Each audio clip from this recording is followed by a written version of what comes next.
Mother Africa and the liberation of her scattered Black children. I accept for myself and my descendants the teachings of universal African nationalism, and I promise that our children will be instilled with the purpose and knowledge of themselves as African people, in order that the cause of our struggle will neither falter nor fail, until all Black people are free and united through one God, one aim, one destiny. And for those, especially those on the Facebook that we're streaming on, let me also give you what is our purpose. The UNIA-ACL, the Constitution, and this is the preamble of the Constitution. It gives a good idea of what we're about. The Universal Negro Improvement Association and African Communities League is a social, friendly, humanitarian, charitable, educational, institutional, constructive, and expansive society, and is founded by persons desiring to the utmost to work for the general uplift of the Negro Black peoples of the world. And the members pledge themselves to do all in their power to conserve the rights of their noble race and to respect the rights of all mankind, believing always in the brotherhood of man and the fatherhood of God. The motto of the organization is one God, one aim, one destiny. Mm-hmm. Therefore, let justice be done to all mankind, realizing that if the strong oppresses the weak, confusion and discontent will ever mark the path of man. But with love, faith, and charity towards all, the reign of peace and plenty will be heralded into the world, and the generations of man shall be called blessed. Now, that's the preamble for the Constitution of the UNIA. And you know, friends and folks, colleagues, comrades, in this preamble, they talk about, justice being done to all mankind. And the strong oppressing the weak, confusion and discontent will ever mark the path. But with love, faith, and charity towards all, the reign of peace and plenty will be heralded. Well, it's not a promise, but that's our aim. That's what we would love to do.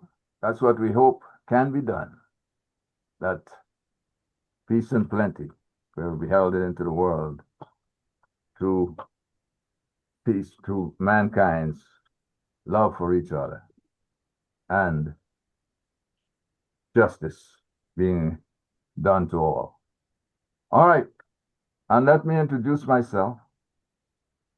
I am Baba Mosi Matsunla, President of the Woodson Banneker Jackson Bay Division of the UNIA-ACL Rehabilitating Committee 2020.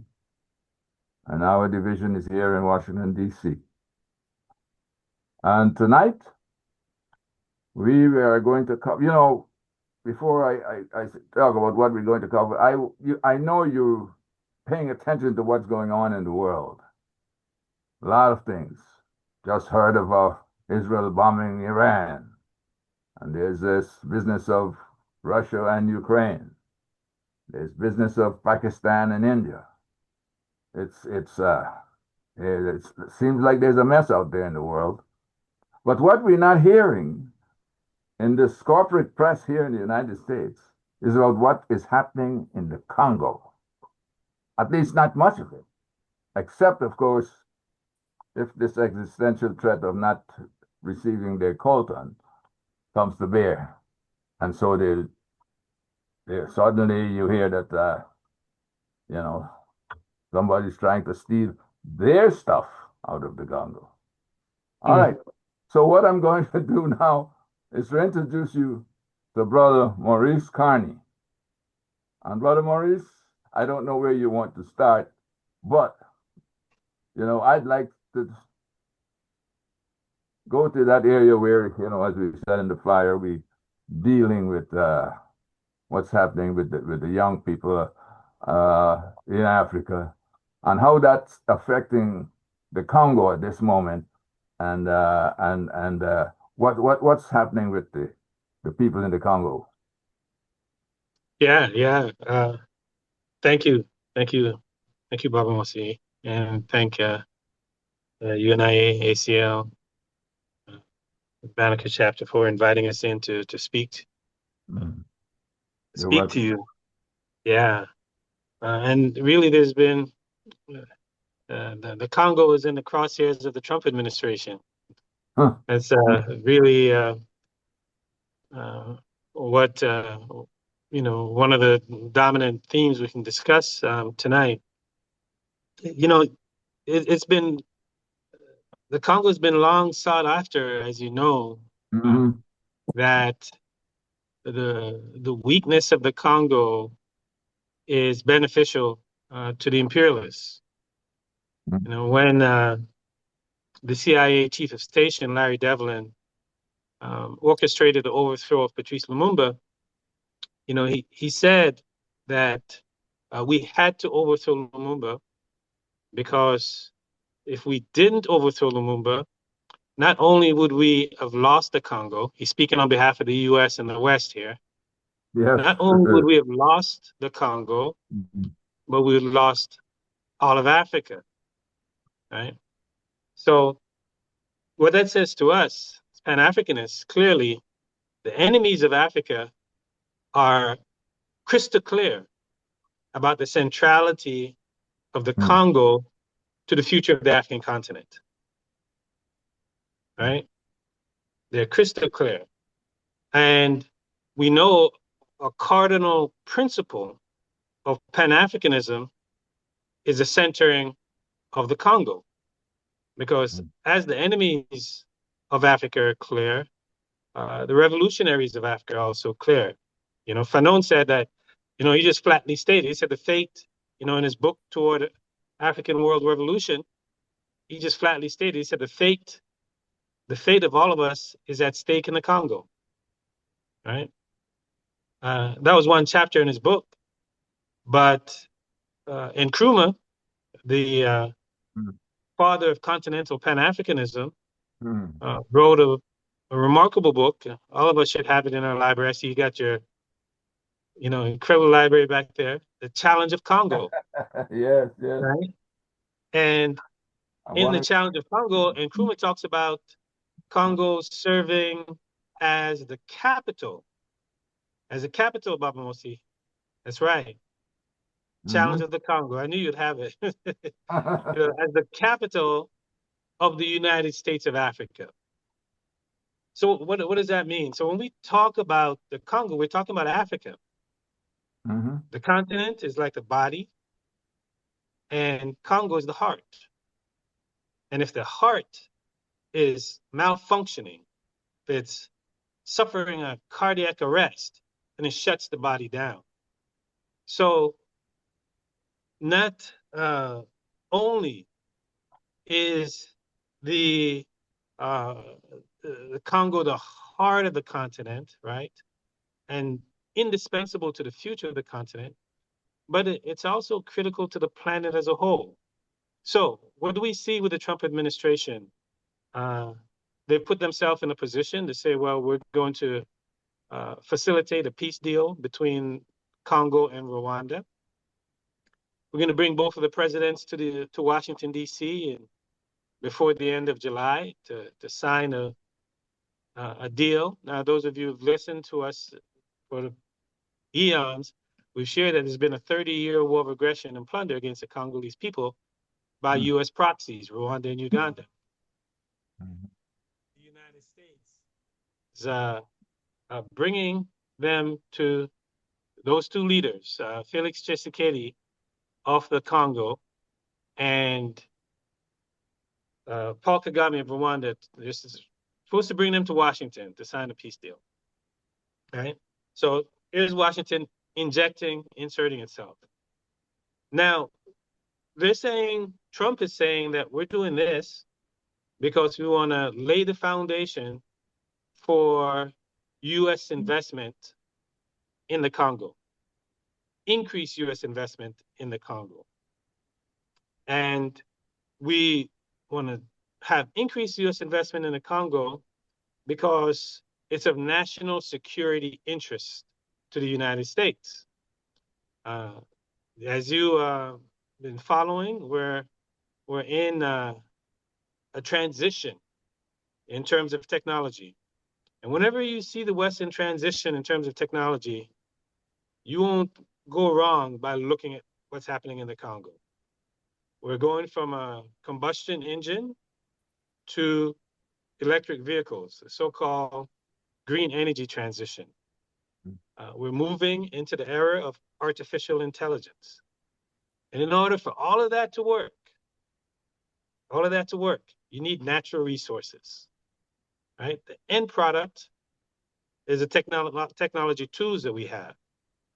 But the primary product are the resources. So you need Congo's pyrochlore. You need Congo's coltan. You need Congo's cobalt, right? And it just so happens that China has got 80% of Congo's cobalt on lock, right? That represents a national security threat to the United States because cobalt is not only key for the energy transition, it's a strategic mineral for U.S. military. So the Trump administration and the neo-colonial leader in the Congo are exploring a $3 trillion deal. That's a T with trillion. That's if the Africa Intelligence, who's reporting on this, is correct, where U.S. companies would go in and capture mines that the Chinese haven't already captured. So you have, for example, Bill Gates, former head of Microsoft, founder of Microsoft. You have Jeff Bezos. He's right there in Washington. He owns the Washington Post, but got his wealth through Amazon. And you have Michael Bloomberg, right? Bloomberg News, the Bloomberg Empire. So those billionaires have mobilized $1 billion so far this year and through a vehicle, a company that they call Cobalt Metals. They're based in Berkeley, California. And they've mobilized $1 billion so they could capture a lithium mine in the southeast of the Congo called Manono. So in addition to that, you have Eric Prince, former owner, founder of Blackwater. He's mobilized his security forces to go into the Congo to protect mines that are owned by U.S. companies. Then you have Qatar, United Arab Emirates, interest in gold. So they're working in cahoots with the U.S., their sovereign wealth fund, a sovereign wealth fund the U.S. is looking to develop in order to capture the gold market in the Congo. Now, this geostrategic battle for control and access to critical minerals go beyond just the Chinese and the U.S. The U.S. in cahoots with the European Union and the G7 nations, they've said we got to do something about China capturing all these resources around the world through its Belt and Road Initiative. So those three entities, the G7, European Union, United States, came together and said we're going to establish what we call the Partnership for Global Infrastructure and Investment, PGII, Partnership for Global Infrastructure and Investment, in an effort to combat China's Belt and Road Initiative, right? And the Partnership for Global Infrastructure and Investment is a vehicle where the G7, European Union, the United States will pour resources into capturing natural mineral wealth in the global south, right? However, the Congo is a testing ground for this effort. The Partnership for Global Infrastructure and Investment has refurbished a rail line that runs from the heart of the Congo mining district, right through Angola, out at the Angolan port called Lobito. And they call it the Lobito Corridor. And what the Lobito Corridor is supposed to do is to have that rail line that runs into the heart of the mining district, out through Angola, right? Get minerals out of the Congo, out of the copper belt. The copper belt runs from the Congo right down into Zambia. Quicker, more efficiently, and less cost. A traditional route for getting the minerals out, you either go through Tanzania, get the port on the Indian Ocean, through South Africa, Durban, or go through Namibia, Walvis Bay. But this rail will cut the time that it will take to get the minerals out by a third, right?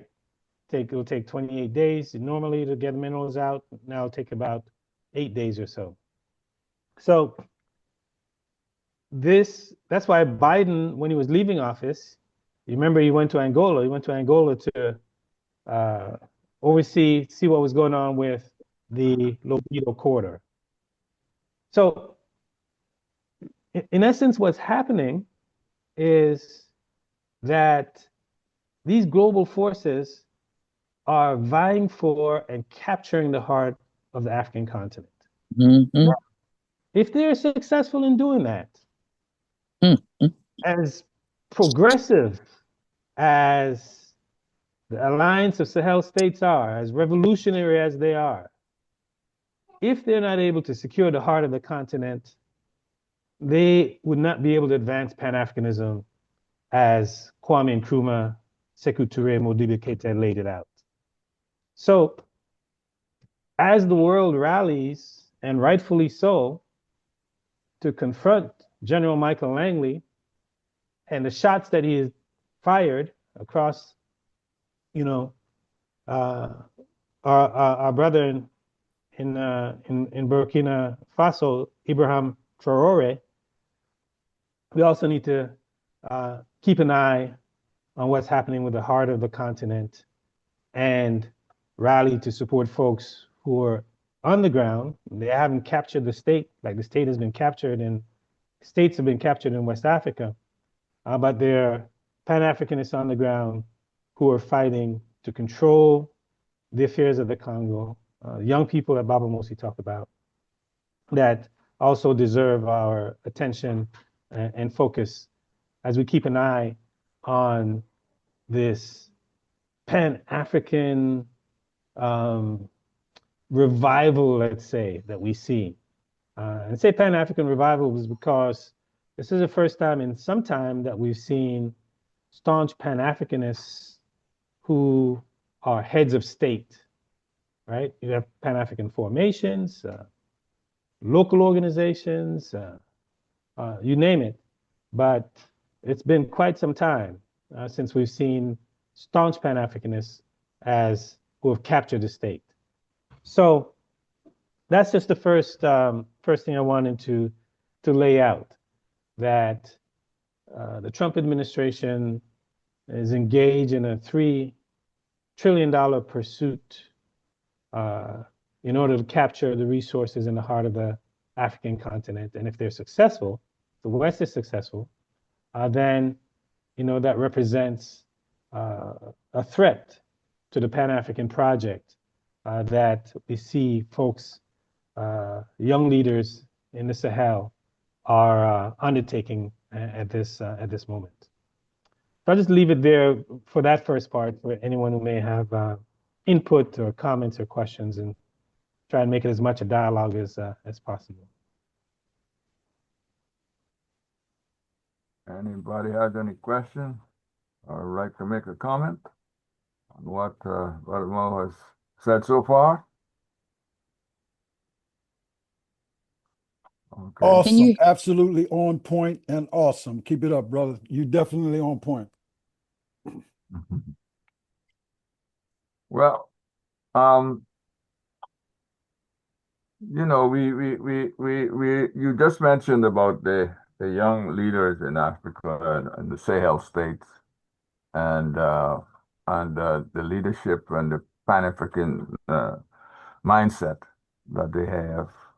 And one of the things we wanted to discuss here tonight is how has that changed the Congo? Has it, or has anything been changed in the Congo?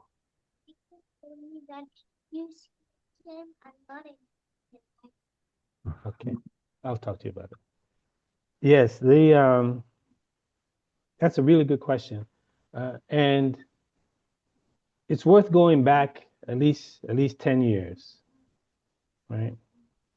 If you recall, in Burkina Faso, the young people, 2014, the mamas in the markets, the rural folks, they rose up to dispose of the assassin of Thomas Sankara, right? Blaise Compaoré. They kicked Blaise Compaoré out of office, right? He was the HNIC for West Africa, right? Mhm. He served the interests of France, served the interests of the United States. He was their guy. The Congressional Black Caucus even invited him here in Washington in 2011, I believe, right? Mm.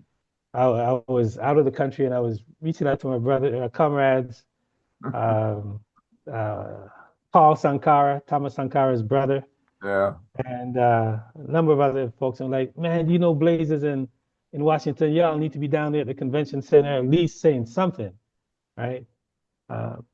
So in any case, they got rid of him, the young people. What we've been seeing in West Africa is resistance to what the French call France Afrique, right?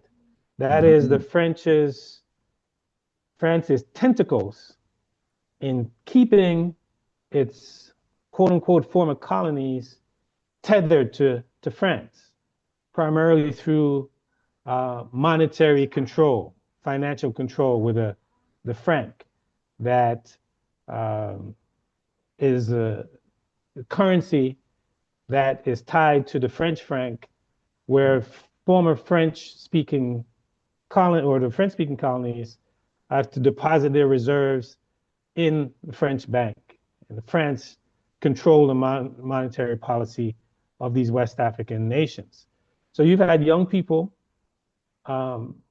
rising up to confront that and confront their leaders who are in hock to France.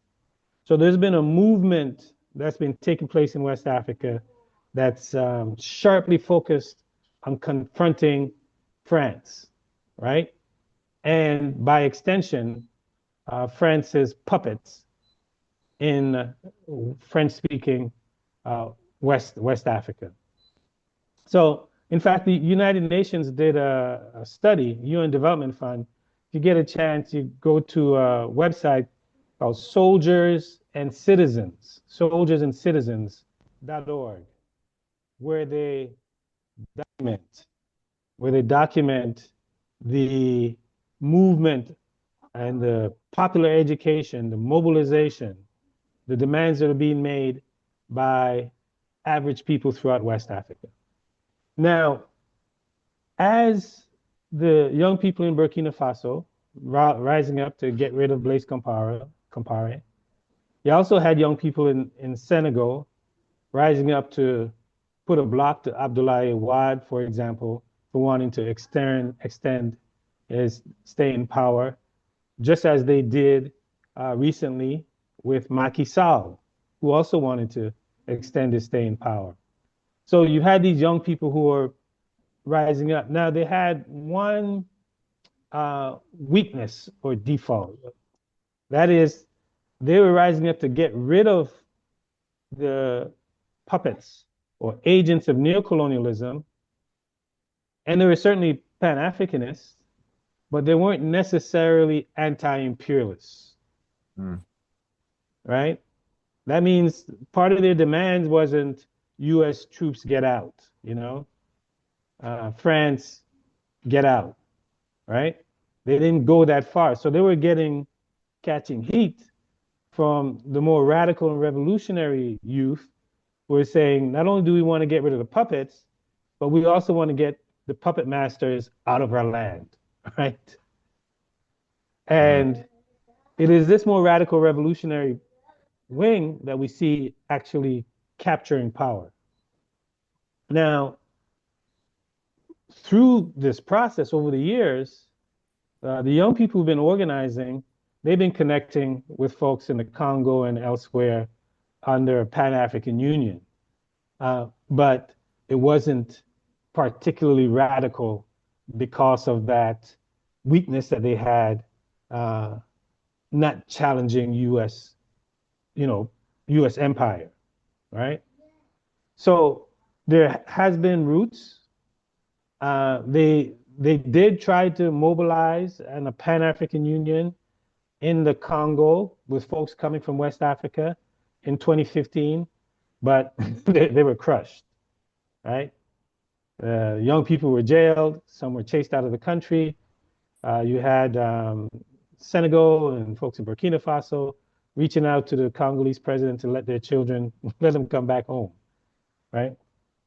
So, but since that time, what you see in the Congo, the young people, they expended a lot of energy to get rid of Joseph Kabila, where they organized ardently from 2015 right through to 2018. Now, unfortunately, what happened, they were successful in getting rid of Kabila, right?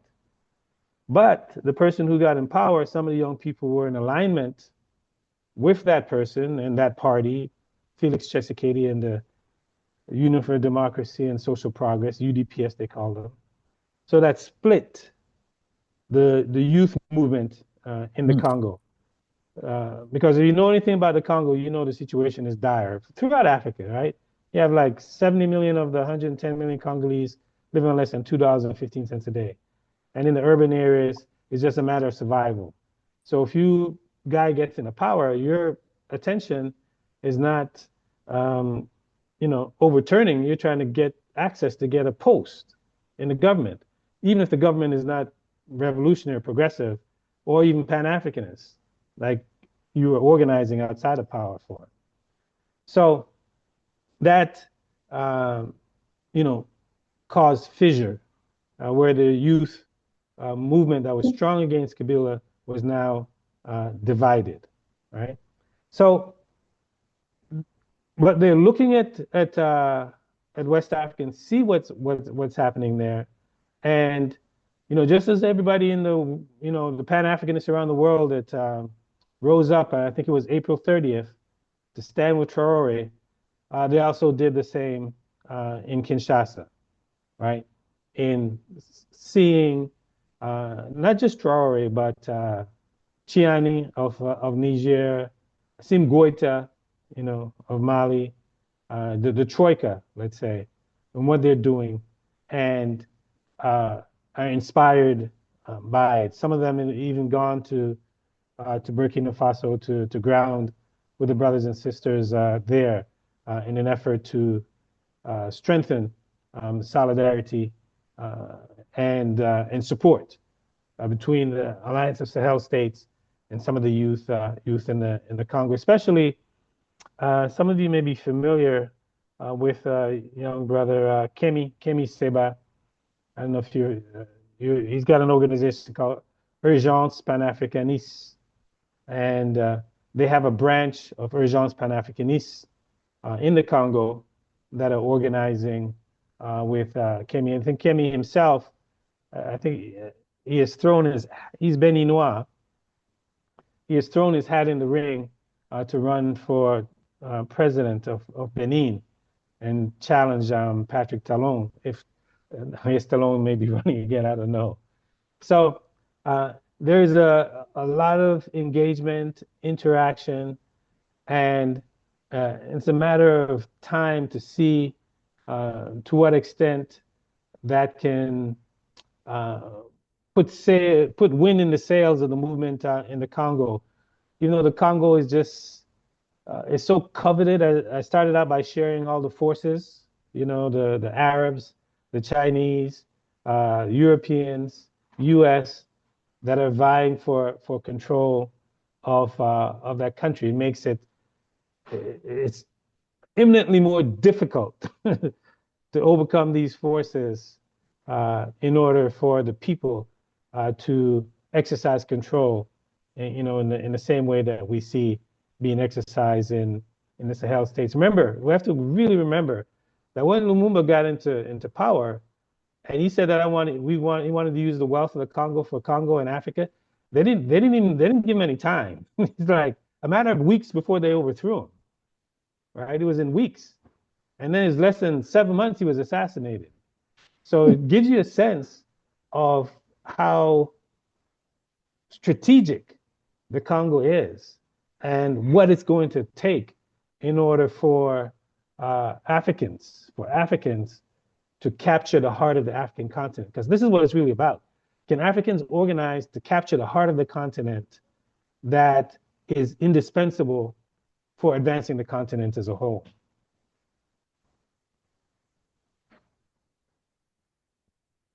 I hope that helped to answer that particular question, Baba Mosi.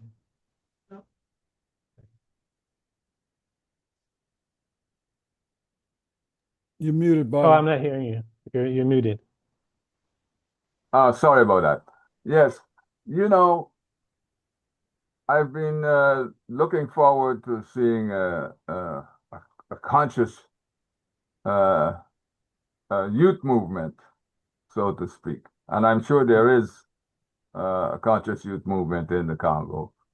But Yes, there is. as you did mention, they seem to have split, right? And the economic Yes. situation is what really drives what they do, because it's Yes. more survival in the cities, Exactly. especially, than it. Exactly. But well, something else is happening in the eastern part of the Congo, where you know, we've seen this rebel movement there, the M23. Could you give us an idea of what you think the situation there is today in the Eastern Congo? Yeah, yeah. You know, the Congo is the size of Western Europe, Mm. right? It's got over 400 different cultural groups and languages. There is no majority group in the Congo, right? Mm. And that was one of the brilliance of Lumumba, where I know how he was able to defeat other political parties in the country, that he ran on a non-regional, non-ethnic campaign, a Pan-Africanist campaign, that the Congolese people responded to positively, right? So this country, the size of Western Europe, in the heart of the continent, stretches from the Atlantic, you know, right through the east, bordering Uganda, Rwanda. So Congo is part of the Southern African Development Community. Congo is also part of the East African Community. And then it's also part of the Central African Bloc, right? It's the only country on the continent that has 2 time zones, right? The only country on the continent that has 9 other countries bordering it, right? So it takes some doing to actually exercise authority over the country as a whole, especially when it's in the interest of the imperialists for the state to be weak, right? And that's one of the things I think I shared with you the last time I was on, that this gentleman from the Council on Foreign Relations wrote a book. His name is Stuart Reed, entitled The Lumumba Plot, right? Basically documenting declassified and published document from the State Department from 2014, where they talked about the CIA mounting the largest covert action in the world to overthrow Lumumba, right?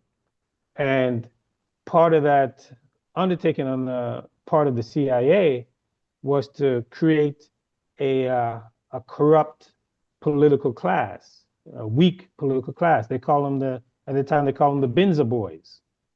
And Larry Devlin documents this in his book, how they would corrupt this political class. And it's that Binza Boy political class that still exists in the Congo today. So what that means is that their gaze and their look is outside the Congo, to the metropole, right? To serve the interests outside of the country. So what that does is it leaves parts of the country unprotected, especially the richest part. And the east of the Congo is rich. It's rich in diamonds, it's rich in gold, it's rich in tin, it's rich in coltan, it's rich in wolframite, it's rich in pyrochlore, you name it, right? And just an anecdote, that rebel militia group that you're talking about that's backed by Rwanda, they'd captured an area in the east of the Congo called Walikali. And Walikali is the site of one of the largest tin mines in the world. And that mine is owned by an American company called Alphamine. When the militia group captured Walikali, Alphamine shut down. They couldn't operate. And when that happened, because no tin was coming out on the market, tin prices skyrocketed worldwide, right? So that gives you a sense of the importance of the mineral wealth that's in the east of the Congo. At the same time, the militia group is moving different parts of the east. They captured a mine called Rubaya, which is the largest coltan mine in Africa, if not the world. So these riches that are in the east of the Congo, a weak Congolese state, then you have predatory neighbors like Rwanda and Uganda. They go in and they sponsor militia groups and they capture territory and they capture resources, take it back out through their countries and sell it as if it's theirs. And they do all this with the backing of Europe and the United States, right?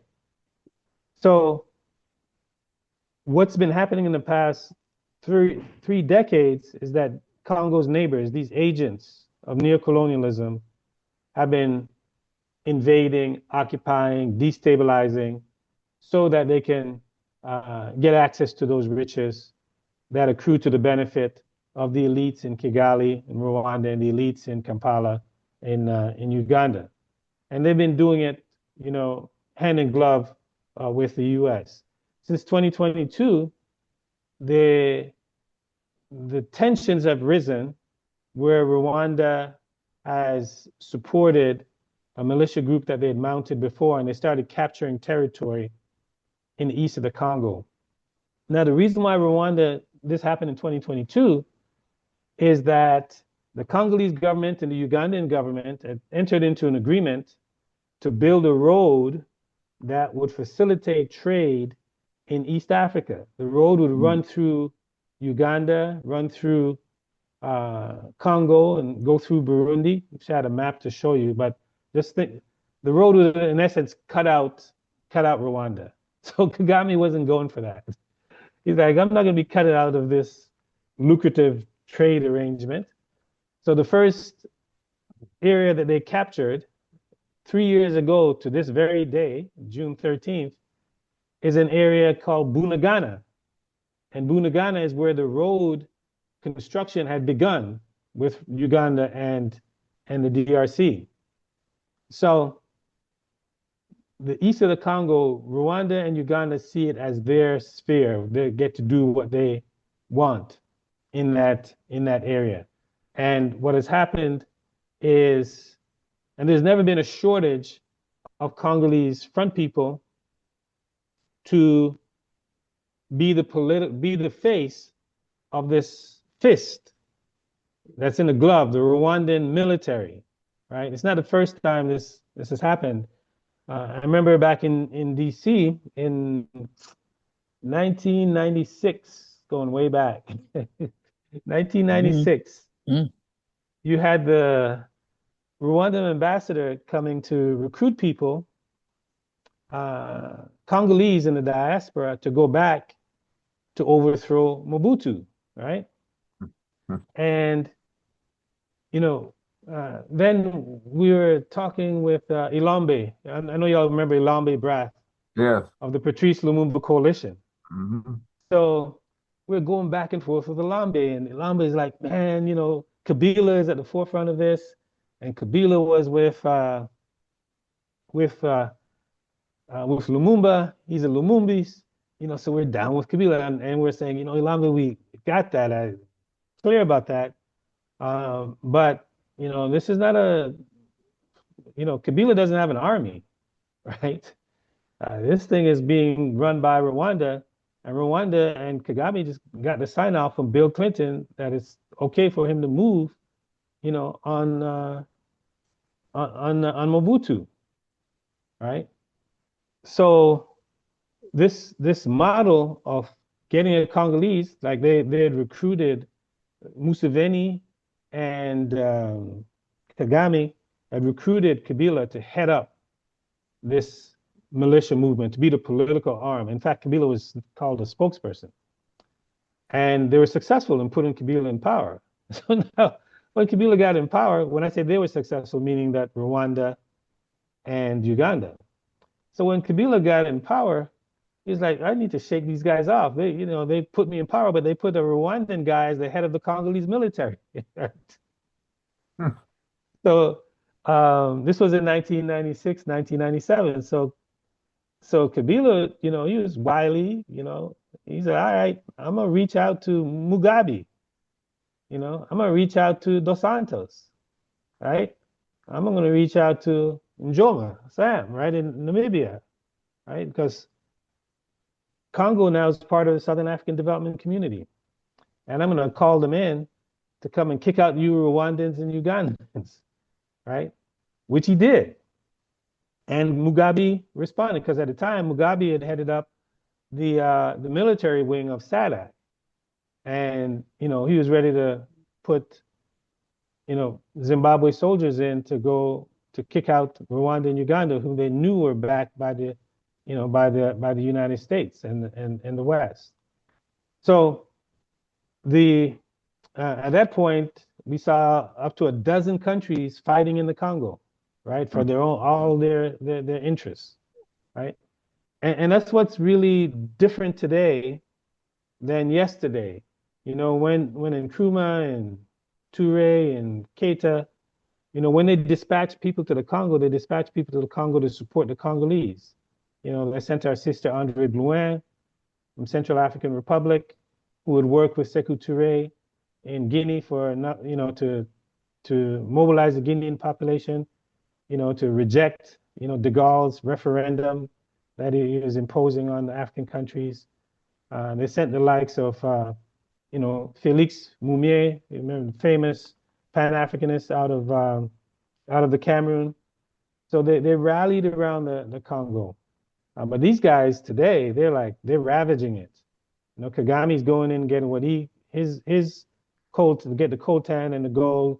Museveni's going in to get the gold and the timber, and they just like in there for personal reasons, not for a Pan-African project.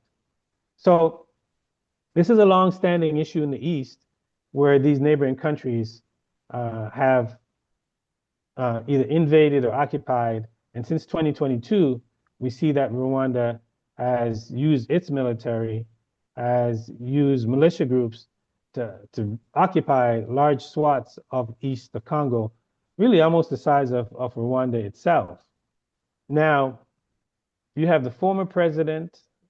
I don't even want to, that may be too much. I don't want to get into it, but that's the essence, because there's just like, I don't want to go too deep into it. But the point is that you have these agents of neocolonialism that are ultimately, they're serving their own personal interests, ultimately serving the interests of the empire in the West. And evidence of this, like Kagame, for example, right? Kagame, the Macron reached out to Kagame and said, hey, I know you got a strong military. Our company, Total Energies is there in Mozambique, in Cabo Delgado. They're catching heat from some rebel groups there. Their natural gas, oil concessions are under threat. Can you send your soldiers to crush them? So to protect Total Energy. So Kagame is like, yeah, he's always willing to serve the West, right? He's like, yeah, I'll do that. So he did that, and Macron made sure that the European Union forked over, I think, 20 million pounds, 20 million euros to Kagame in 2023, another 20 million euros to Kagame 2024, and then Kagame, and then the European Union itself entered into a critical minerals deal with Kagame to get critical minerals from Rwanda that Rwanda was siphoning out from the Congo. So he's being rewarded for this all along, right? And every opportunity that Kagame gets, he looks to serve the West. Remember when Netanyahu was trying to get rid of asylees in Israel? Kagame said, send them to Rwanda, right? That right-winger, racist Boris Johnson in the UK saying they don't want no more black and brown folks in England. Kagame's like, all right, give us the 200 million pounds and we'll take them, right? And right up to today, Trump is like, okay, I'm getting rid of all of y'all, right? I'm sending you to El Salvador. And Kagame steps in and says, yes, send them here to Rwanda. So the Trump administration has already sent an Iraqi to Rwanda. And now Rwanda is trying to work out a deal to see if they can get maybe like $100,000 per head for whatever Trump is sending, right? So, I know some people think he's Pan-Africanist, but let's be clear. This man is ready to serve the empire. That's why they protect him, because he's their guy. So that's in essence what's happening. Rwanda has captured territory the size of Rwanda itself almost, and you have the U.S. desperately needing to compete with China, so they're trying to bring Rwanda to heel and sign some peace deal so that U.S. investments can get in. And they even told, Trump even told Kagame, like, listen, you be a part of this deal, right? The minerals that are being taken out of the Congo, you can process them in Rwanda, right? And even the Biden administration before that Lobito corridor that I mentioned to you that runs from the heart of the Congo out to Lobito port in Angola, the Biden administration said to Kagame, listen, if you calm the guns, we'll run this rail line right up to Rwanda so you can be a part of the Lobito corridor as well, right? So, they've been putting carrots, let's say, in front of Kagame for a number of years now. So that's what. So when I share this, it should give a sense of really what it takes to govern the Congo. And first and foremost, you have to love the people. And in order for you to rally the people and for the people to respond to you, you have to demonstrate that you're concerned about their interests first, and not about your elite interests in Kinshasa and the interests of folks in Paris, Brussels, London, or Washington. So it's going to take that level of organizing among the masses to really defend the country and the wealth that's there that everybody wants. Any questions from anyone? Brother Maurice, are you able to hear me? Yes. Yes, I hear you just fine. All right, giving thanks and praises. We are really blessed by the vast amount of information that you have shared with us for the moment. My question, I have very little awareness of what you are saying there. I have numerous times only been to Ghana and Togo. Are these countries that you're speaking to us about, do they have their own currency, or are they? I know Togo deleted the CFAs to get the French out of the bank there, but do these people have their own currency that they're working with, or are they still using U.S. currency as a medium of exchange, or the London Pound. currency as exchange, Yeah. the pound? Right. No, they have their own currency, but it's tied to the dollar. There's still the economies Mm, are still dollarized. that's Without a what I doubt. was asking. I know Yes. Ghana has been making moves to, to get away from the dollar. Mm-hmm. Yeah, And they have CDs. uh yeah, the cities so they're not as reliant I think the cities is stronger, it's getting stronger than the dollar at this moment, if I'm not mistaken. Let's talk to our You are Canadian brothers and correct. sisters. Yeah. So, but you don't have that. Their economies are dollarized for sure. All right, that makes it very, very challenging. I understand because I know the Chinese came into Ghana and gave money to the government there to work on the infrastructure and roads, and they only hired their own Chinese people to do that. They Mm, didn't hire not one Ghanaian, and mm, so the Ghanaians still owe them the money, although the roads did get built. So um, I'm just beginning to understand the mechanisms and the craftiness of how these various countries are manipulating and using the dollar also. The I do have one question. Let me look at my paper here. Oh, you mentioned a book, the Lumumba Plot. Can you tell me that mm. author, please? Oh, the author of the Lumumba Plot is Stuart Reed. Is It's the author of the Stuart Reed. He's the author of the Lumumba Plot. Stewart with a T or a D? The T. Stuart Reed, Reid. Yeah. Yes. Stuart Uh-huh. Reid. Okay, then Yeah. I wanted to research that. Yeah, but if you read that, if you're gonna read that, make sure you read the Assassination of Lumumba, or White by Ludo DeWitt, or uh, White Malice by Susan Williams, before you get to uh, the Lumumba Plot. I White think Malice.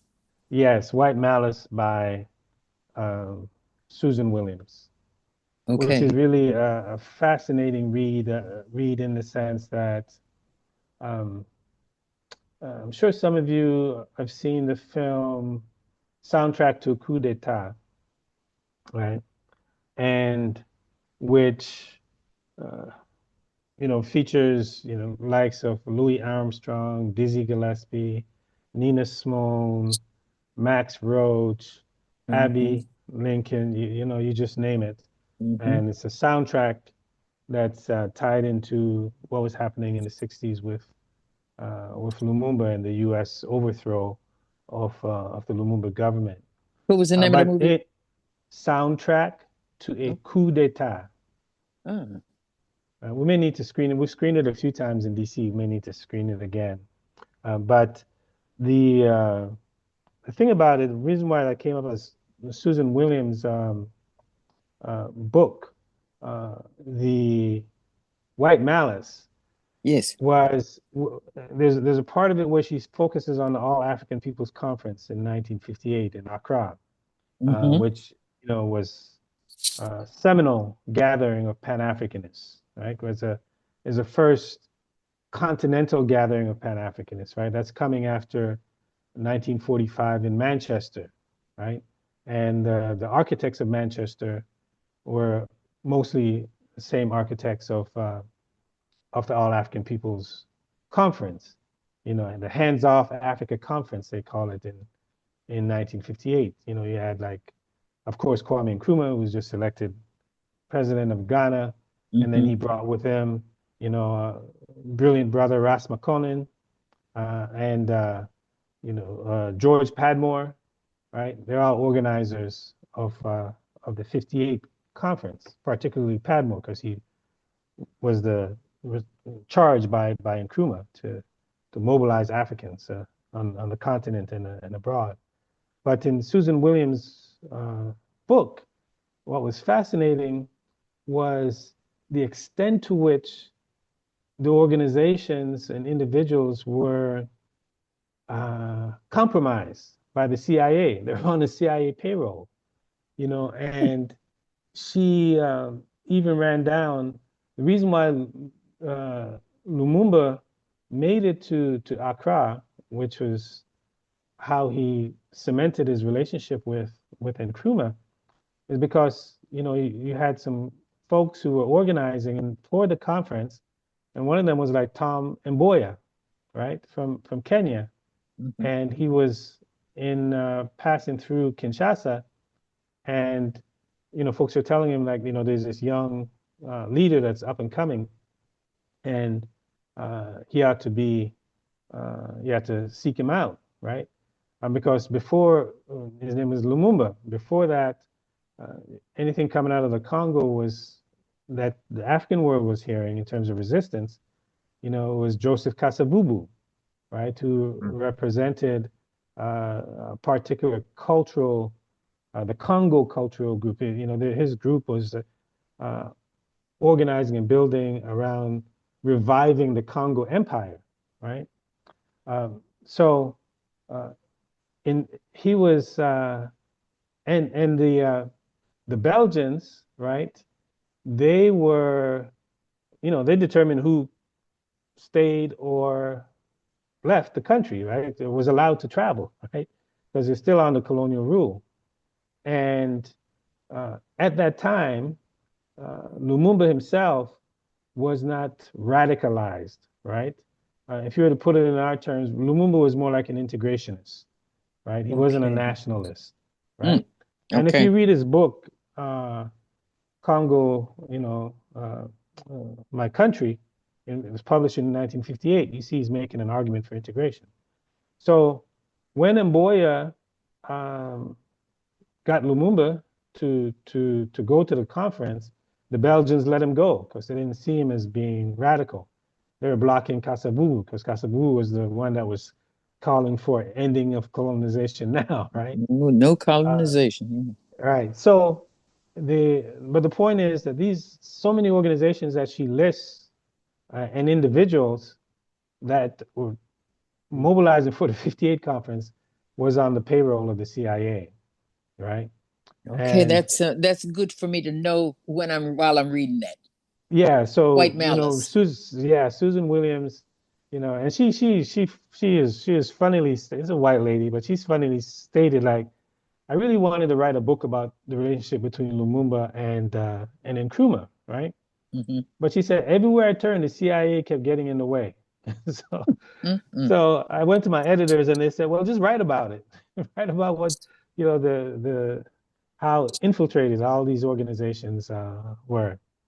So that's why I say check out White Malice and Assassination of Lumumba before you get to before I come up here to the Lumumba plot. Yeah. Okay then.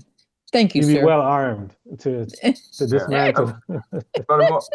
Furthermore, we've got a good friend of ours, Boubacar Suman. He's got his hand up. Boubacar, you got a question or a comment?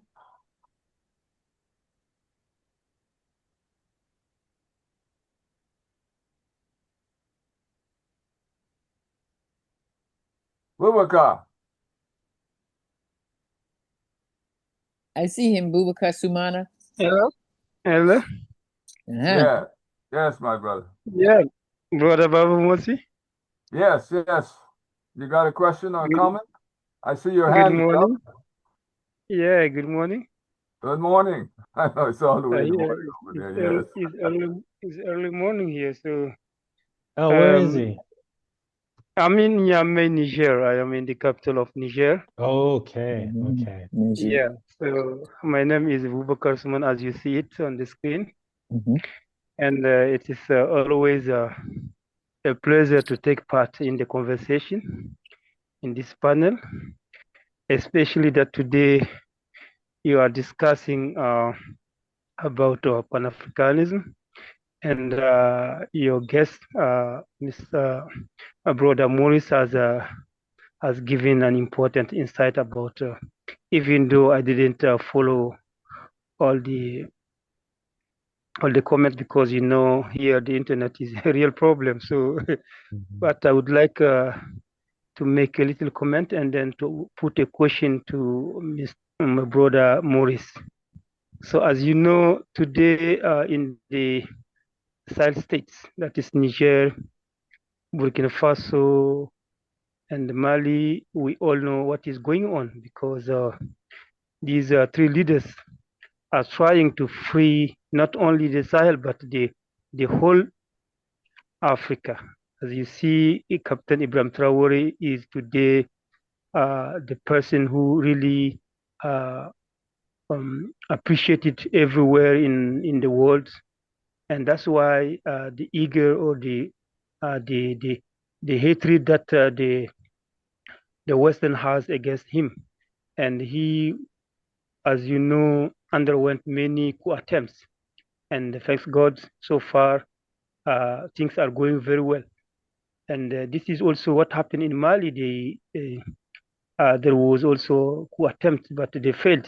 It's only in Niger so far they didn't get any chance. So as you know, last time our president had an interview with the national television where he gave evidence that France is willing to destabilize our country. He gave really a lot of evidence that shows what France is planning against Niger, Burkina Faso, especially the two countries, because today they have military in Benin Republic. That's why so far the border between Niger and Benin is closed. We haven't opened it so far. It's been for 2 years now that the border is closed, and even the last interview, the president reminded the president of Benin what is happening there, and he asked him to come and say if it's not true what he said, and there is no reason for him to come because they know they have information what is happening in on the Benin soil, because they have a base for the French troops that they are planning to destabilize Niger and Burkina Faso. So now my question to Brother Maurice is to ask him how do you see the future of the alliance of Sahel states, because today we have a lot of threat that is surrounding our nations, because even in our countries we have some enemies who are working for the imperialism. How do you see the future of the IS, the alliance of the Sahel states? That is the question that I want to ask you. Thank you very much, Brother Babu Musi. Thank you. Thank you for the question, Brother Boubacar. You know, what is interesting, the future of the Sahel states is up to us, you know, African peoples of the world. I think we have to make the future of the Sahel states, the alliance of Sahel, our affair, right? And early indications are that the African world is ready to stand up to protect the Sahel states. I mean, I don't know, I can't recall where a statement has been made about African head of state coming out of Washington and see that kind of preemptive response from the people, from you know, ordinary people from Jamaica to London to, you know, just all over the world. So that's an indication to me that, you know, the requisite support is there to protect, you know, the revolution. When Sarkozy of France and Obama of the United States, with Hillary Clinton in tow, was moving against Gaddafi, and remember Gaddafi represented the radical wing, let's say, of Pan-Africanism, where he wanted total unification of Africa, like Mhm. now, right? And he was willing to put his dollars, his country's resources behind it, the largest donor to the African Union, looking to use gold and the sovereign wealth fund to back a continental currency, Yes. putting I up remember. satellite technology to cut out, Europe from communications dollars that they were making off of Africa. You saw that Sarkozy, Obama, Clinton, they moved to overthrow him, right? I remember there's a professor that wasn't necessarily kind to Africans was tweeting online, and when the U.S. started its offensive, she said Pan-Africanism is dead, right? And the reason why she tweeted that is because she knew that at the time Gaddafi represented the leading edge of Pan-Africanism on the continent. And it was because of his overthrow and assassination that we see the instability in the Sahel, right? Because and Gaddafi said it himself. He's like, you get rid of me, it's going to unleash terror in the region. So not only terror was unleashed in terms of terrorist groups, but the weapons, the regions are awash in weapons. And it's that insecurity that's been created and still, there in the Sahel. And the previous model was where you had the former leader of Niger coming to Washington as head of representing the Sahel states, hands out begging for $500 million to quote unquote fight terrorism, where you had the United States install its largest drone base in Africa in Agazed, $100 million drone base, right? So that's the when that happened, when we didn't get the outcry, even when there are groups here in the U.S. that try to do a tour and try and put pressure, but you didn't get an outcry to protect Gaddafi. I believe that our knowing that history of not rallying behind the progressive revolution Pan-African leaders, and we saw what happened. And ironically enough, one can make the argument it's that overthrow that spurred, or contributed to what we see in the Alliance of Sahel states today. So when they thought they may have gotten rid of Gaddafi and Pan-Africanism, it's only sprouted, more Pan-Africanists that are looking to capture the state for the Pan-African project. So I think we have to make it up to us, how we respond, how we stand in solidarity, how we be in support. Those of us who are in the empire, we need to be putting pressure, on these U.S. leaders, black or white. Black folks was like Michael Langley, Ibrahim Traore. It was like there wasn't a choice, right? Michael Langley, company man. You enemy of, Ibrahim Traore, Pan-African revolutionary. That we're with Traore, right? So that's really important because that pressure, that outcry, right? We know the modus operandi of the empire. They demonize a leader so that they can justify wiping him out. Mm-hmm. And by demonizing the African leader, right, it makes it so that, in our consciousness, the popular consciousness, say, oh, he was a bad guy anyways, right? Mm-hmm. So he deserved to be died. It's not fundamentally different from when one of our young brothers or sisters get gunned down in the street by the police, right? They go through his record to try and find something like, oh, he shoplifted when he was 12 years old. So that means he deserved to be shot by the police, right? So it's that same kind of logic. But so when Traore was demonized on the world stage, right, saying, oh, he's taking the gold to use it to protect himself, as opposed to, using it for the people. I don't know if you all noticed, but Michael Lanyon, next time that he was even on the continent, he had to sit down in front of Kenyan television and account for his comments, right? Where he started backtracking. So what that says to us is we're not in Burkina Faso, we're not in Niger, we're not in Mali, but by our standing up, raising our voices, we force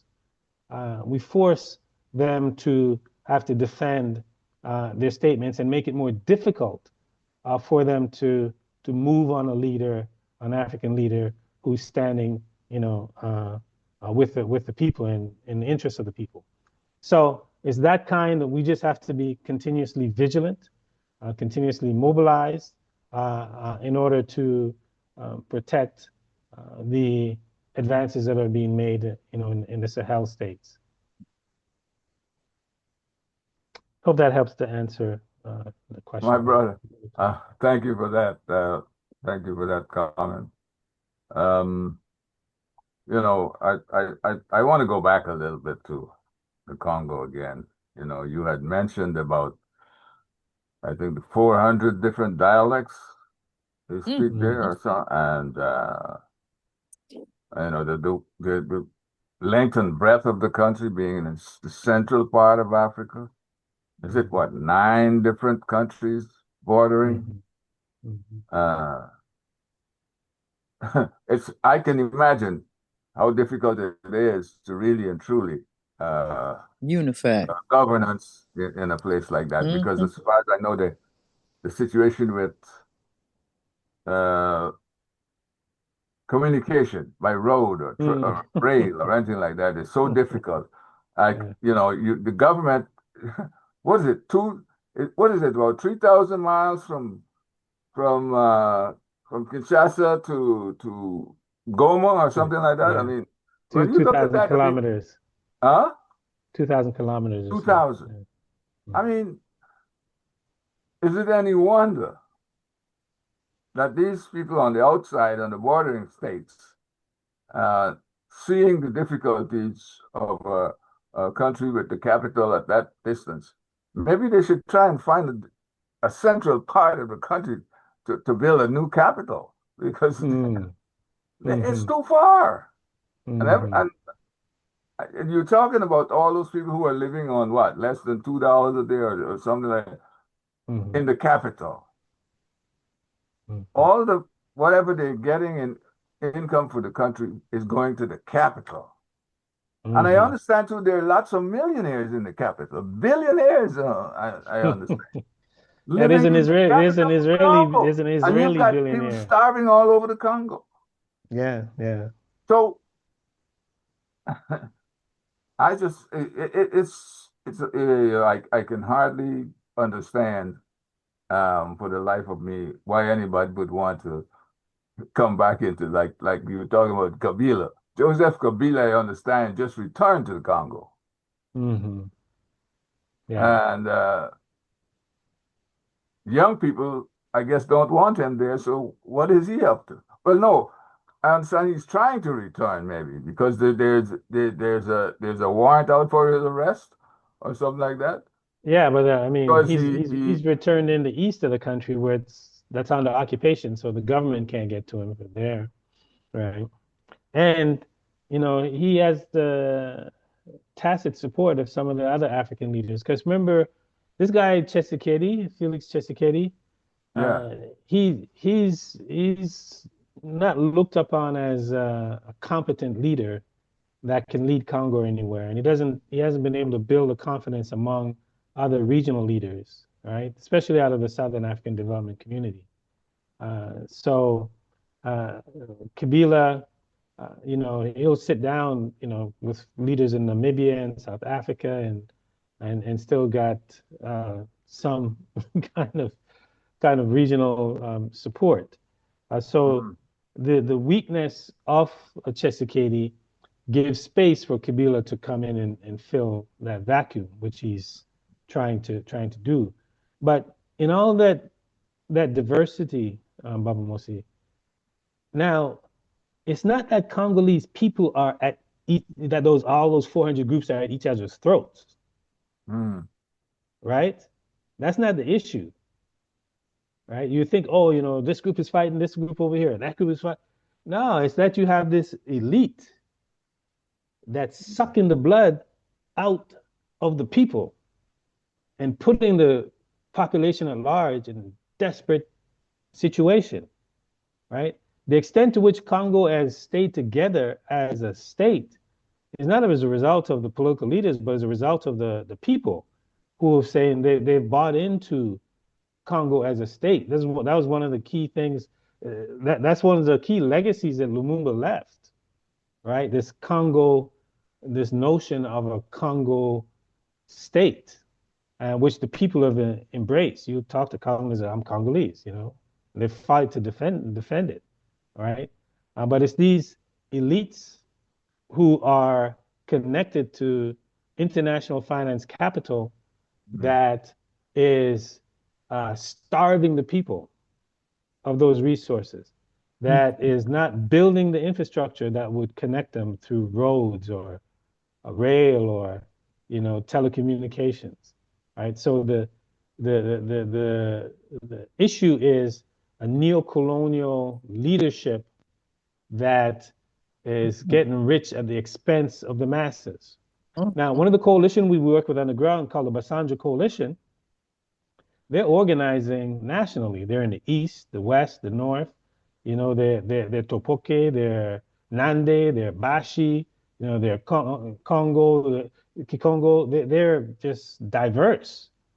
And they're in a coalition in organizing what they call Pan-Africanism of the masses.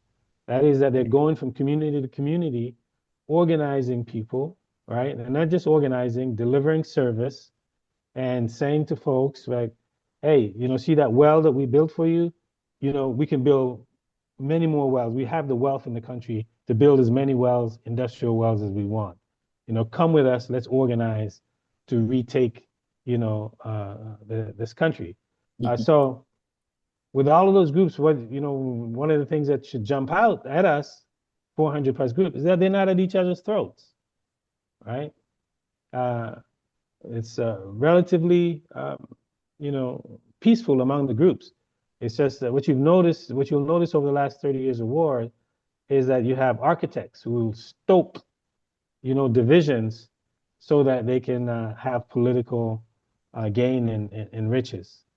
So that's where the hope lives. Like hope, where we see the hope folks on the front lines who are organizing. Like, you know, if you're in the heart of the rainforest, or you're on the front lines of a conflict, or you're in the, you know, in the bottom of the mines, and you believe that, you know, we can organize a force in the country, then, you know, we got to rally behind that and support that, because we don't have a choice. We don't, you know, we can't give up the heart of the continent. You know, we can't give up the heart of the continent.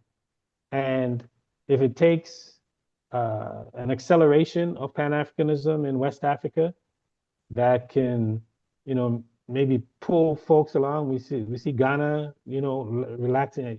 You know, a young brother Bukar talked about, you know, Benin blocking, you know, the way for the Sahel states. One of the disadvantages of the Sahel states is that they're all landlocked, right? So that put them in a weak position. However, Togo, who has good relations with Mali, has been serving as an outlet, right, for them to get to the sea. And you know, for Yasimbe, he's not, I mean, he needs to go himself, you know, but he's been playing ball with the Alliance of Sahel states, providing access to the sea. So we need to rally behind you know, those young revolutionary leaders, as we also keep an eye on the Congo and support the Congolese who are in the forefront, like the folks in the Basanja Coalition. You know, we brought them to DC on several occasions to continue to support those efforts. It's not a sprint. You know, we've been in this for decades, as Zama knows.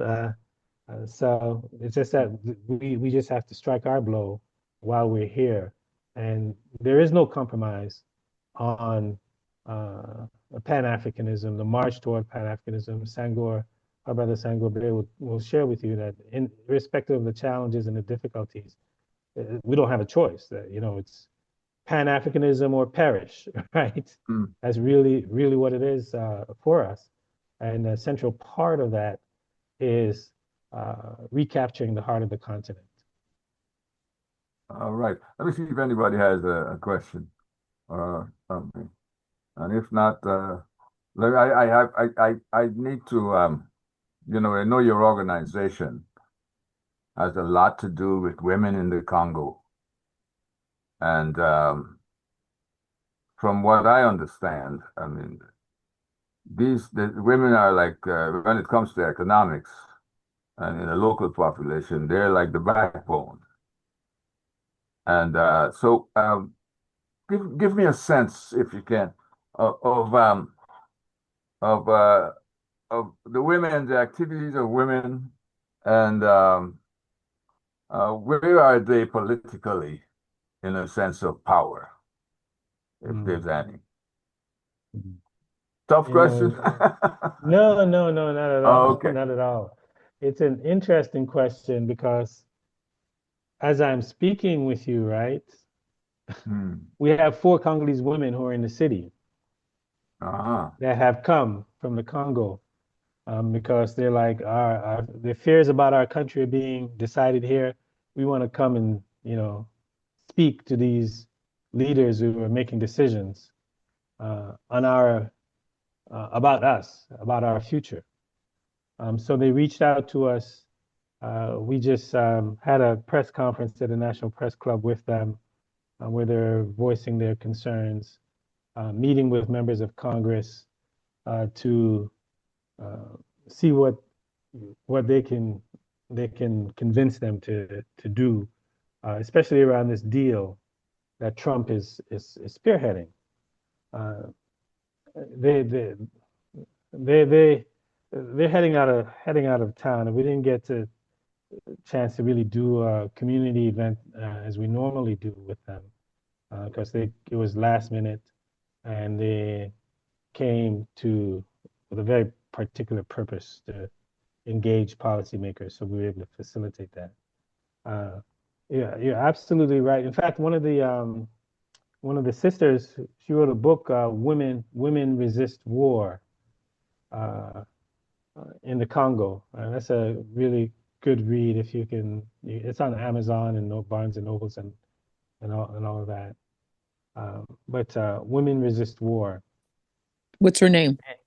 Oh, I'm sorry. Thank you. Justine Masika. Justine Masika is the name. Justine. Masika. Justine Masika. Thank you.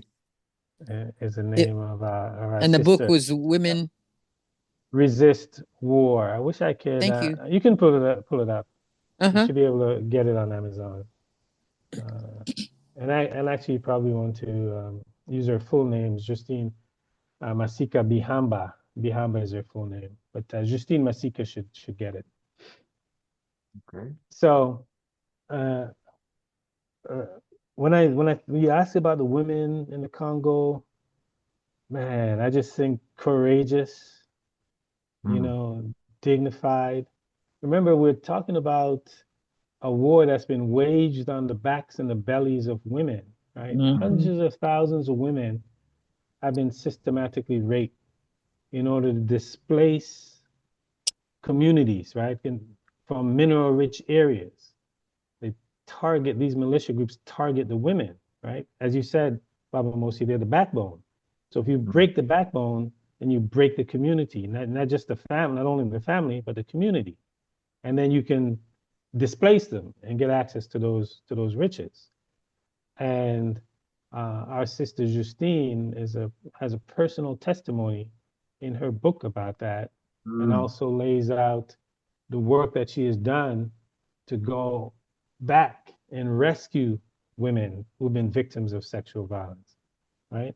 And sexual violence has been to such a scale that, one of the doctors that in the Congo, they're responsible for surgeons for repairing the women. He won a Nobel Peace Prize because he's just repaired tens of thousands of women who've been damaged, or I think not damaged, terrorized, right? To get access to the riches. So the women are definitely engine for driving change. We every chance opportunity we get, we uplift them and encourage people to support them in their work. We bring them on tours here. And we had last fall, I think some of you were present, in the fall of 2024, we were able to bring the sisters of the Congo together with the sisters here. And the sisters here did just outpouring of love. We had our sister Ayana Gregory, Sister Laini, Sister Free, Sister, I'm sorry, our sister Mumu Fresh, all, came, Navasha Day, they all came together, Wayna, to support Congolese women with a benefit concert in Southwest DC.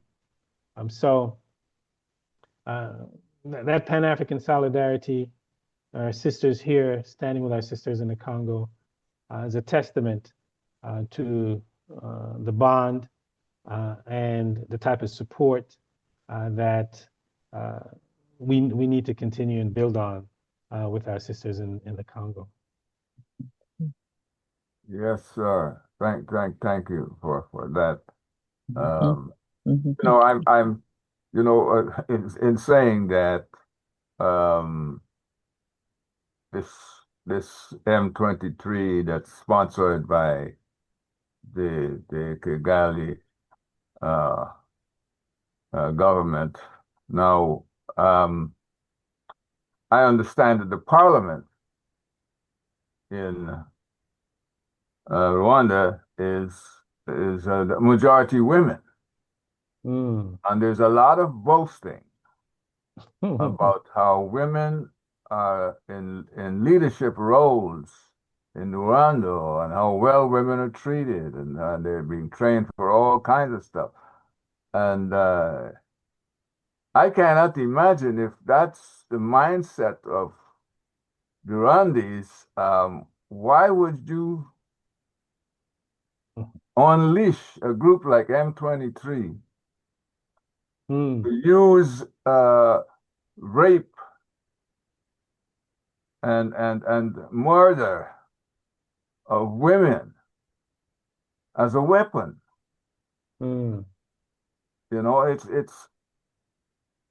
It's really a mind-boggling thing to know that these people have this kind of. Money means so much to some people that you have to have a facade when you do it. It's like saving Africans. You took them out of Africa and you're civilizing them by enslaving them and doing all those rotten things to them. Now you've got, because you're so civilized. Now you've got a government in Kigali that people speak a lot of good things about how women in Rwanda are part of the population that is moving ahead with startling speed. So, what do you think of that? So you really have to follow Kagame closely, right? So Kagame, the last 3 elections that were held in Rwanda, Kagame won them with no less than 93% of the votes. Yeah. right? And the last one in 2016, no, was those last one's 20, no, last one in last July, sorry, in 2024, he won with 99% of the votes. I don't know about you, Bamasi, but I can't even get 99% agreement in my family, much less a nation, right? Now, the 20, you know what the we 20, say here? You know what we say here, my brother? Don't hate now. Don't hate. That man is really popular. Don't hate. So wow. in the elections in 2010 and the election in 2016, two women stood up to run against Kagame. In 2010, Victor Ingabire said she threw her hat in the ring to run against Kagame. In 2017, Diane Rigara threw her hat. You're saying, oh, Kagame, you know, Rwanda is open for women, right? Okay. Are they open for women challenging the president in his elections? What he did was he put them in jail. You know, he jailed them for daring to challenge him and run against him and offer an alternative platform. So make no mistake about it, it's an authoritarian state. It may be women in parliament, but the parliament is under Kagame controls everything. You know, you don't win 99% of the vote because you're popular. You win 99% of the vote because you're feared. Tell the truth. So that's fine and for showing that, you know, the parliament, that's more for a facade. Kagame is a master at presenting a facade. You know, to give you an sense of how much of a facade he has, people believing he's a Pan-Africanist when he's all up in the British Commonwealth and the Francophonie. You know, Rwanda is the second. Here, let me show you. You have the Sahel states, right? They're kicking France out of Africa, right? They say we're Pan-Africanists. We're for African sovereignty. France, get out, right? Pan-Africanists. Niger, Mali, Burkina Faso, right? Then you have Rwanda, who's the head of the leading French soft power entity on the planet, the Francophonie. The Francophonie, you do a Google search, the Secretary General of the Francophonie, which is the French version of the British Commonwealth, is run by a Rwandan, the former foreign minister of Rwanda, Louise Mushikiwabo. Now, you can't have it both ways. You can't say I'm Pan-Africanist and I'm kicking France out in West Africa. I'm still Pan-Africanist and I'm heading up the French, you know, soft power arm in Africa. I mean, that put me like in space of cognitive dissonance. You know what I'm saying? But to show you how people still call him a Pan-Africanist and a model leader, even though he's up in all of those places, gives you a sense of the kind of propaganda that's out there, the kind of deception that's out there, where you just have to, if you scratch the surface, you'll see that, oh, how can he be a Pan-Africanist if he's protecting a French oil company in Mozambique? And how can he be a Pan-Africanist if he's like hosting the British Commonwealth in, you know, in Rwanda? How can he be a Pan-Africanist if he's the head of the cultural arm of what the Sahelian states are trying to kick out of Africa? You just ask yourself those questions, you know, and you get beyond the facade. How can he be a Pan-Africanist if he's in bed with Netanyahu and taking on, you know, asylees that they're kicking out of Israel? I mean, just a lot of questions that leave you wondering how you arrive at that conclusion that Kagame is a model and a Pan-African model at that. So for me, when they talk about women in Rwanda, I'm down with Victor Ingabire. Like, you should have been thrown in jail. I'm down with Diane Rigara. You should be, if you have had elections, you should be able to run.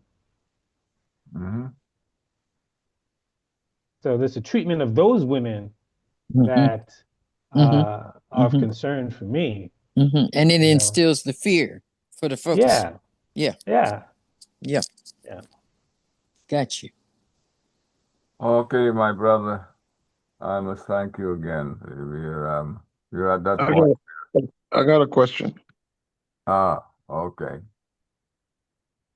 Uh, hey, Maurice, it looked like every time you come on here, you're great, man.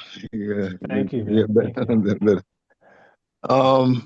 Couple things. Uh, I don't think we've heard anything about what the AFRICOM is doing in Africa, Mm. which is, to me, like there's too many disorder. Like something is going on in Kenya this week. Sudan is in an uproar. Mm. You know, Northern Nigeria, Ethiopia, and I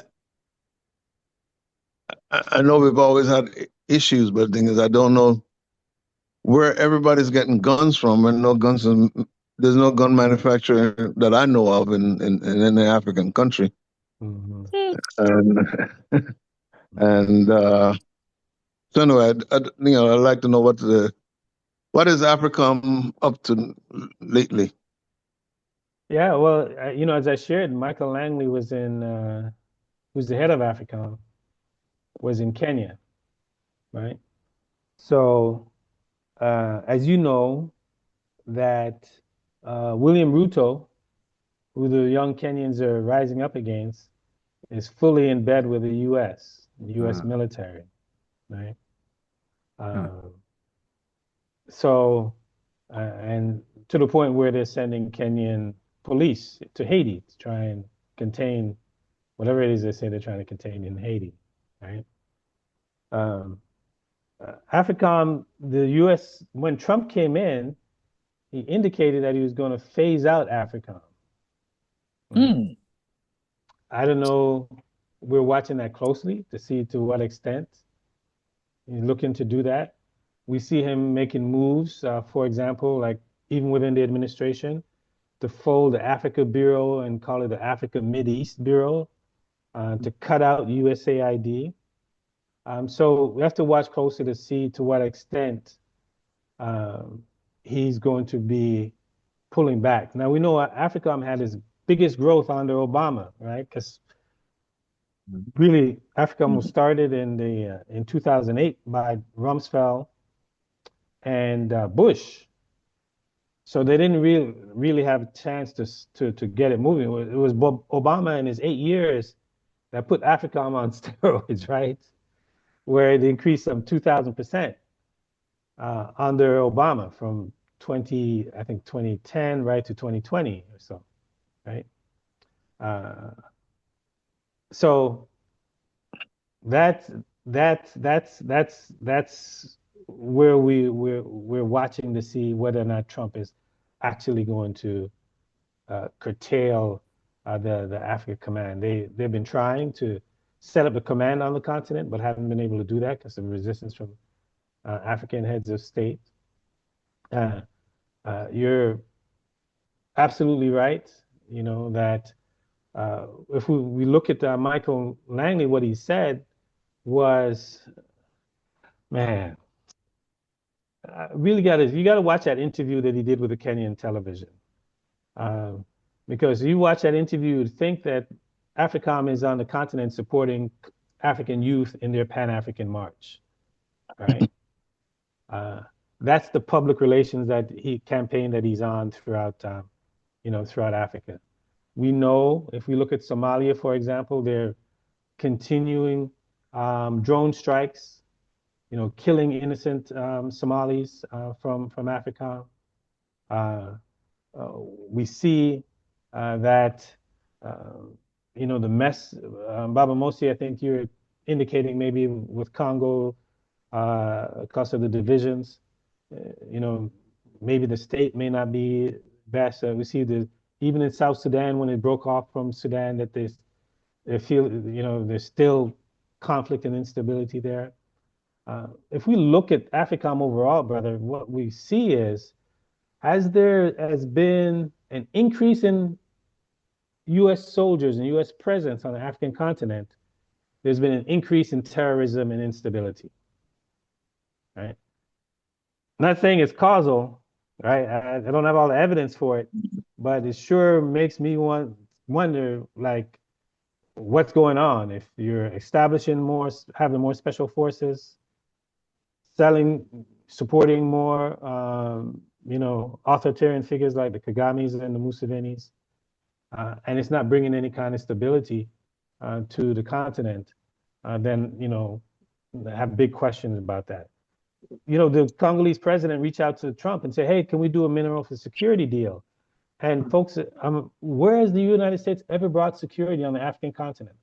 I can't think of a place on the continent where they brought security. So this shows you the colonial mentality of some of the leaders to think that the U.S. can bring any kind of security when they haven't done it. But we can point to a lot of places where they brought insecurity that people think Obama apologized for. He really didn't.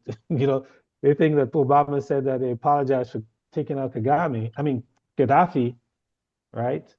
No. But what Obama actually said was, I'm sorry for not putting the plans in place to secure Libya after I got rid of Gaddafi. Right? He didn't say, like, I'm sorry I got rid of Gaddafi. He's like, our administration could have done more to put safety net in place for the Libyan people in the region, right? So, I have another question. Yeah. The other one is about a month ago or so, Marco Rubio was there signing stuff with Congo. What was he signing, and what? Yeah, what I had shared with the folks a little earlier, that the U.S. is looking to get more of Congo's minerals and bring U.S. dollars in, investors to make money, right? Trump has appointed his father-in-law, his daughter's father-in-law, Massad Boulos, right, as special advisor to Africa. He's the father-in-law of Trump's daughter, Tiffany Trump, right? And some reports are out, I haven't really got to look into it, that Tiffany is looking at some gold mines in the east of Congo. But in any case, it's a business affair, whether it's for the Trump family or the people around him.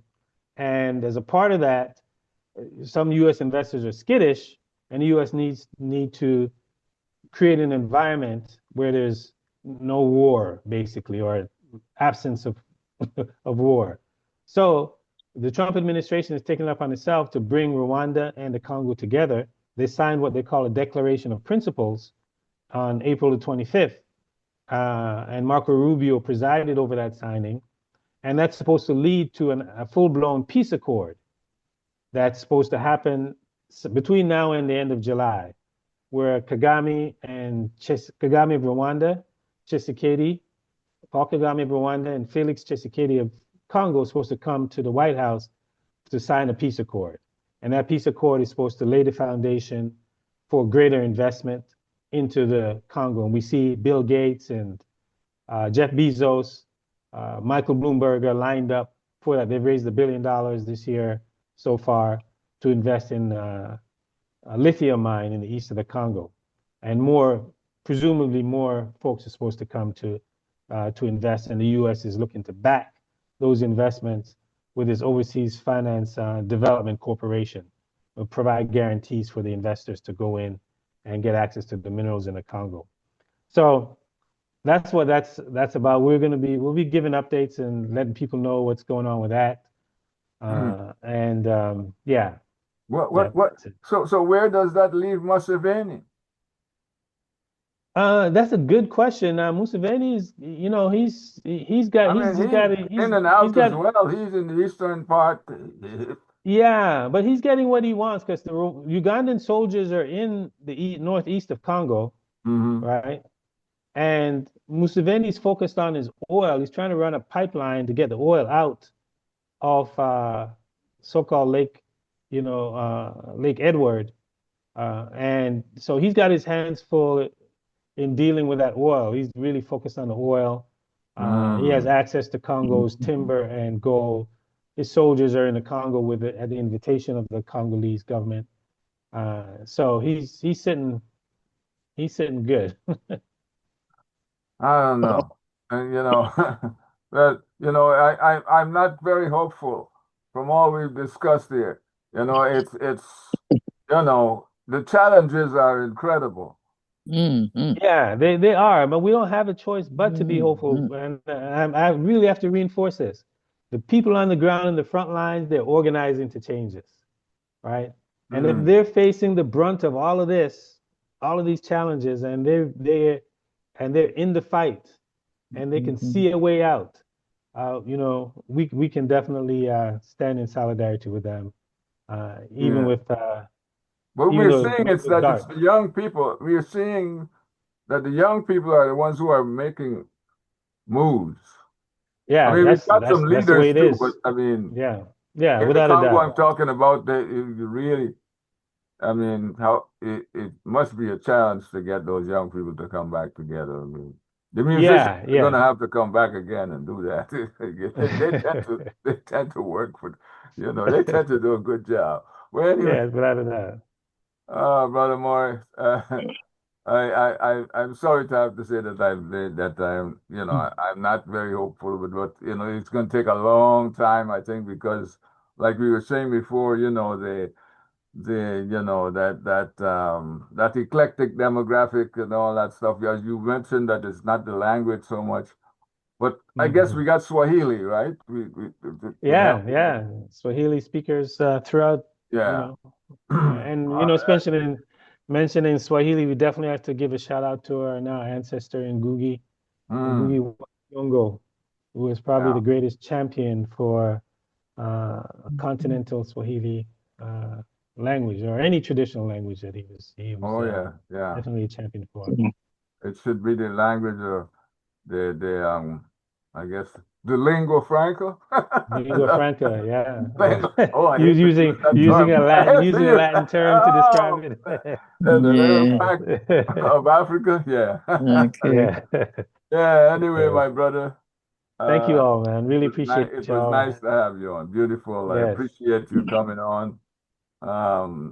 At the time you did, it was kind of short notice, but no problem. Aluta continua. Yes, aluta continua. Yeah, and the struggle goes everyone on. here has enjoyed the discussion, and we will have you back at some point again. Things are happening. Oh man, things are happening quickly. Africa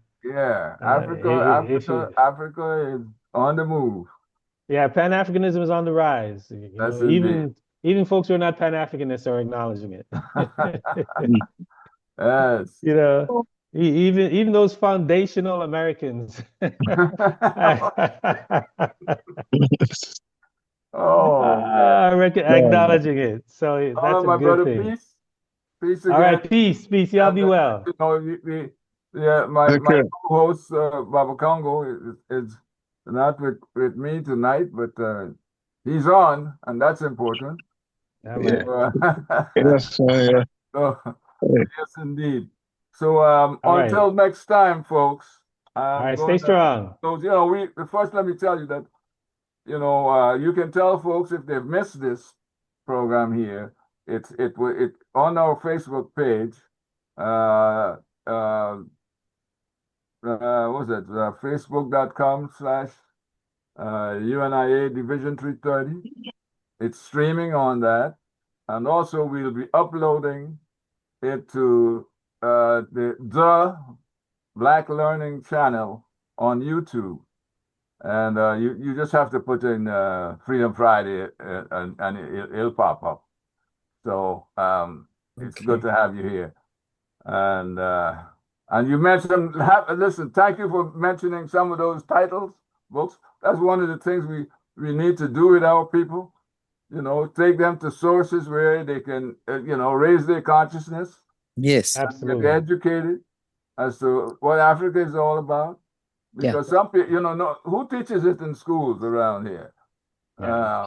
You have to go to an African-centered school to get some of that. And you know, and now with a government in the United States that's trying to erase African history, the history of Africans, you know, they don't want to talk about what they did that was wrong, and they don't want to talk about what Africans have done that is right in building this country, these United States. I mean, they'd like to erase all that from the minds of the young people who are coming up, and bring it back to, you know, making America great white supremacists again. So, so I thank you, folks. Thank you again. Right. Until Until next time, Freedom Friday. I think our next Freedom Friday we'll be having Dr. Coco. So that's what date, bro. That's in it's close to the end of this month, I think. Yeah, but Yeah. Okay. fourth Friday of this month, Fourth Friday. we're having Dr. Coco. Okay. So, all right. Okay. I'll close with our motto, UNIA-ACL RC2020, and that is one God, One One God, God, one one one aim, aim, one one destiny, one one destiny, destiny, one Africa. one Africa. Don't forget that one now. One Africa. All right. Thank you very much. All right. All right. Salute Brother to Heru? continue.